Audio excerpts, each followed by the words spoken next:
I fell in love with rocks, or in general with nature, as a child. I was blessed growing up in the center of the Alps, surrounded by big mountains and streams. For me, the meaning of nature is it's the ultimate source of truth. It's the plain reality, it's how the universe manifests. And I think if you observe nature, you can find answers for almost every question.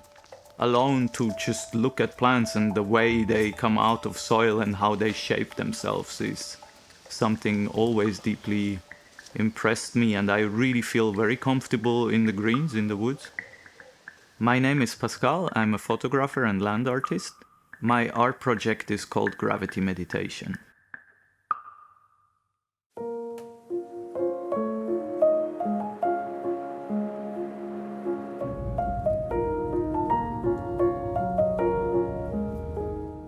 My actual start with working with nature as a land artist was on a long journey from Istanbul to Tokyo.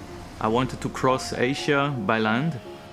It was a beautiful day high up in the Himalayas, and I saw like plenty of rocks lying around.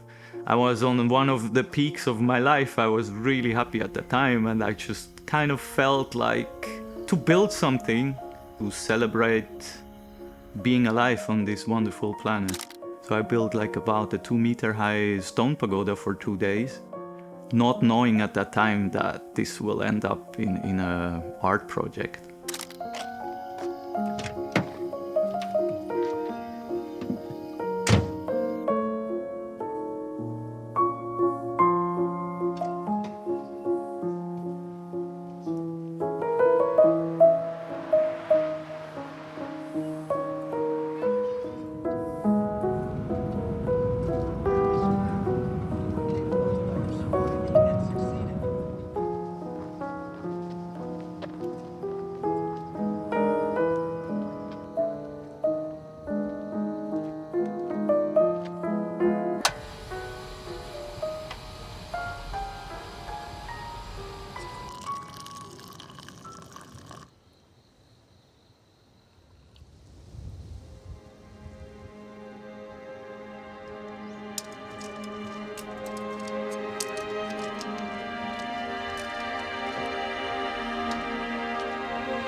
When I started the practice of rock balancing was a very calming, it's like an active form of meditation, which I think can benefit lots of people. I remember the first 2-3 times I was balancing at the river and I go away and I just felt like I was like 100% in the now. There was no thought, there was just like me, the rocks, nature, and the very moment.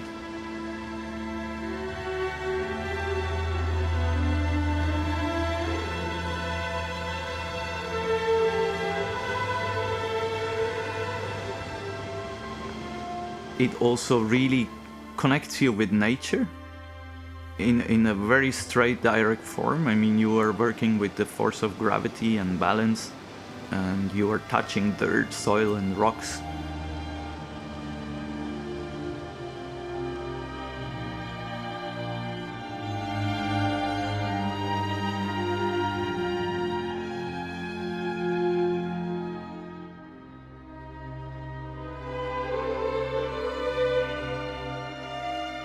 For me, that changed later on in the process when I decided to make art out of it in form of photography and videography. In the moment, like the creations you make, they often live very short time. If you want to make art out of it, you need to capture it.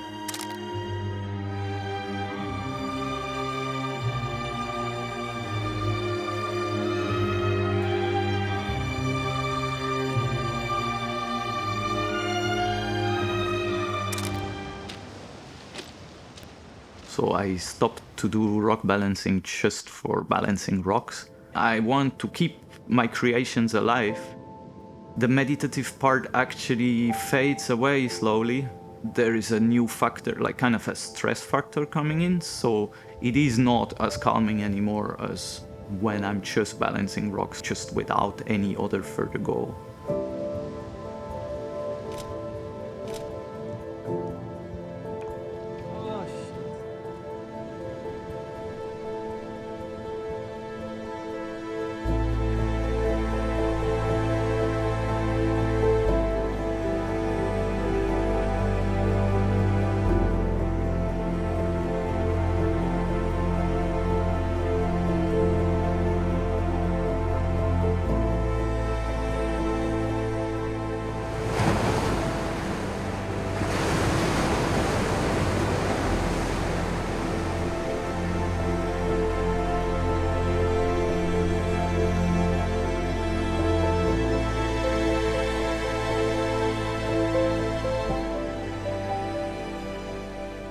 I think nowadays my favorite part of the work I do is going out in nature, basically spend time in nature.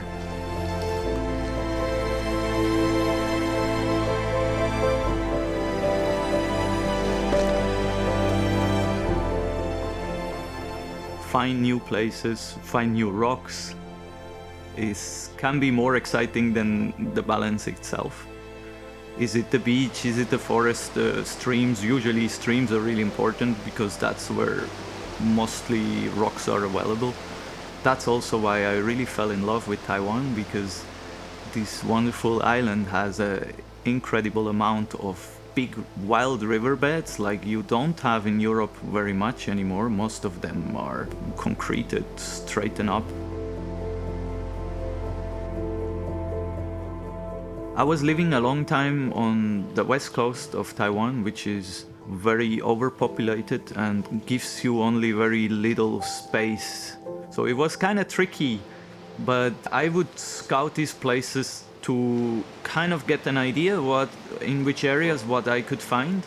At the end, it's always to go and look around.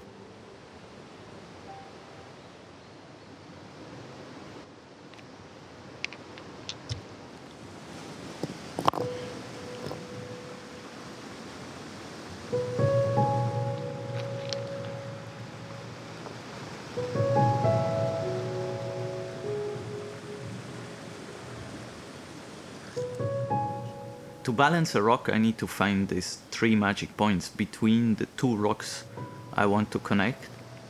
And the first thing I would do is to place a rock on top and feel the center of equilibrium of a rock, and then just shift it around very slightly. Slowly you feel you're getting closer to the momentum of finding the equilibrium, which is in rock balancing often referred to the click moment, when it clicks or freezes. And then you let go and you see that you created something very unusual. And it's your achievement, it's what you did. And I think for each person who practiced this is a very encouraging experience.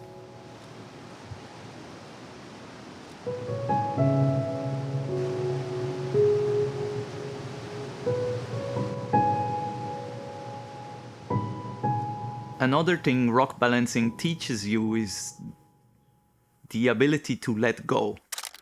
Because rock balanced sculptures, usually they fell. At the beginning you may be frustrated because you create something and it just falls apart. But I think it's actually also beautiful. First of all, it goes down, and if you can be happy about it, then you learn, maybe also for other things in your life, that to let go is okay.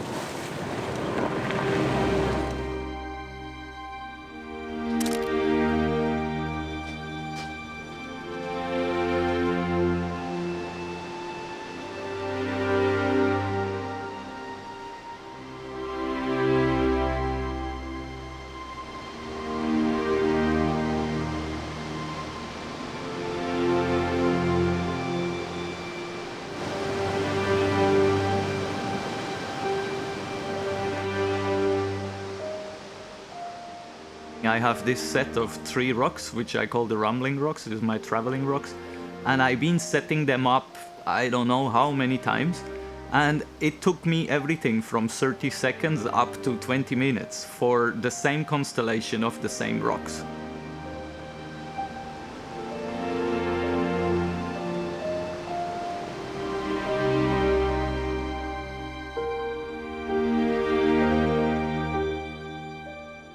Most people would tell me, no, I can't do this, it's impossible. But my experience shows that most people will do it in less than half a minute.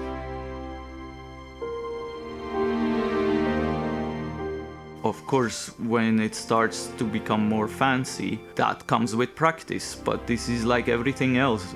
You can play an easy song on a piano in one day. If you want to become good on a piano, then you need to practice.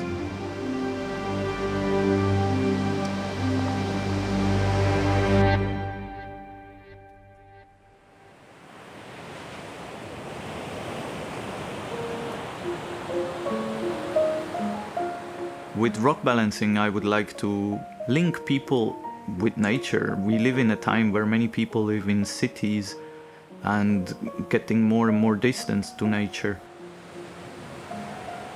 Humans tend to say there is the nature and there is humans. We make a difference between us and other animals or other mammals, and at the end, we are all the very same thing. Take rocks or even dirt in your hands and connect and work with nature just brings the people a little bit back to what we actually are.